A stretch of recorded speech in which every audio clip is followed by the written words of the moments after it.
Os antigos romanos e egípcios faziam olhos artificiais de argila pintada. Nos anos 1500, os europeus começaram a fazê-los de ouro esmaltado. E logo de vidro, que foi o padrão por centenas de anos. Hoje, a maior parte dos olhos artificiais é feita de acrílico. Se você perder um olho em um acidente ou por doença, um especialista conhecido como ocularista pode providenciar um olho artificial para você. Pode ser um modelo pronto ou uma prótese feita sob medida, como esta para o qual o paciente está sendo preparado. As cavidades oculares de duas pessoas nunca são iguais, então o primeiro passo é tirar uma impressão. Depois de inserir uma bandeja de impressão, é injetado um material chamado alginato, que preenche toda a cavidade ocular. Depois de 90 segundos, o alginato assenta e pode-se remover a impressão endurecida. A impressão é colocada em um molde e é despejado um tipo de gesso. Quando o gesso endurece, as bandejas de impressão são removidas e depois a própria impressão. O que fica no molde é uma réplica em gesso da cavidade ocular. Agora é posta uma massa de plástico acrílico no molde. O molde é posto numa prensa e mergulhado em uma unidade de cura de alta pressão por 25 minutos. Depois, o molde é resfriado em água fria.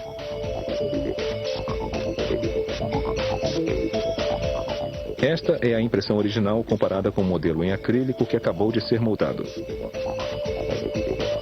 Este modelo se chama forma de moldagem, porque é usado para montar e marcar o posicionamento da íris falsa.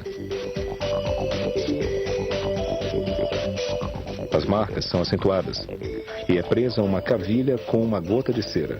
A cavilha indica o ângulo natural da íris quando o paciente está olhando para frente.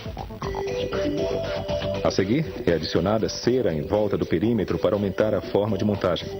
O excesso vai facilitar o trabalho do especialista mais tarde na definição final do tamanho. Agora, esta forma de montagem é marcada e aumentada e é feito o molde em gesso. Depois, esse molde será usado para fazer o olho artificial. Mas antes é preciso fazer a íris. Eles pegam um disco curvo de acrílico preto e o pintam do modo mais realista possível usando tintas a óleo da mais alta qualidade. O paciente tem que estar presente para que eles possam reproduzir o formato do olho verdadeiro. Em seguida é colada na íris pintada uma córnea acrílica com uma pupila de tamanho apropriado. Nesta etapa, a íris artificial tem 13 milímetros de diâmetro. Se a íris verdadeira do paciente for menor, eles diminuem a réplica para igualar. A íris, então, vai para o molde de gesso, coberta com massa acrílica branca. Depois do mesmo processo de alta pressão de antes, surge o olho artificial coberto com excesso de acrílico branco. Este excesso e a cavilha são aparados, usando um esmeril e um cortador. Isto aprimora a forma e expõe a íris que está por baixo. A superfície é suavizada usando-se uma pedra de amolar e as medidas são verificadas. Depois, usando lápis coloridos duros, são adicionados toques à íris e desenhados os vasos sanguíneos.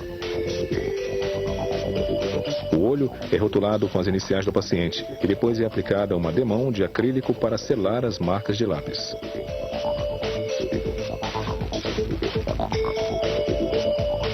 Para criar veias com alguma dimensão, os técnicos usam a mesma demão de acrílico para grudar alguns delicados fios de seda.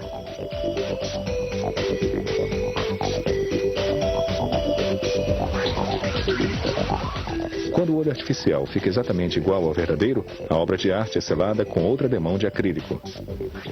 Quando ela seca, o olho é polido com uma roda de algodão até brilhar.